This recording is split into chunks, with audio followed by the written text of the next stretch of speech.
some of the things I think are really interesting and why they've grabbed so much attention. Over one third of the world's population actually has no access to any banking service, and there's over 500 million people who could be eligible for a small business loan, but just don't have access to it.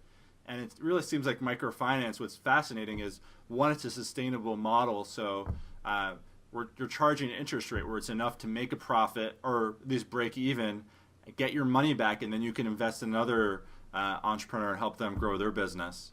Another thing I think That's is really right. interesting is the idea of the unbankable. There's different cultures. There's ideas, even in the U.S., I think.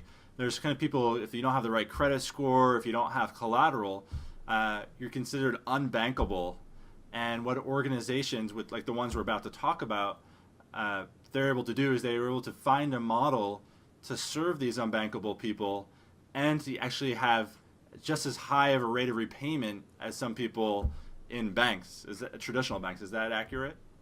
That's very accurate and very well said. And the truth be told with this, a lot of people I think that the loans that are extended are interest free. That is not the case. And in fact, the interest rates on average are in the 20% category. So it's not, free money at all. But one statistic that I think is important to recognize too is the success of the repayment of those loans.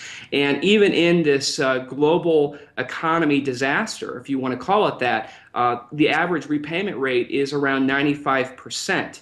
And that when I heard that number, it just, even from my business background and knowing what I know about financing, that was huge to realize that. So I think that is something why the world's attention is turning on this a vehicle that can be very successful. And I appreciate you bringing up the concept of unbankable. One of the biggest challenges is the majority of poverty are in the rural areas. So how can we create an environment that provides financing in some of the ruralest parts of Africa? And Opportunity International and the organization we're going to discuss has found ways to do that, using technology and using things that we don't even use in our banks here in the United States that are really making a difference over there. And that's something that I align with and want to be a part of.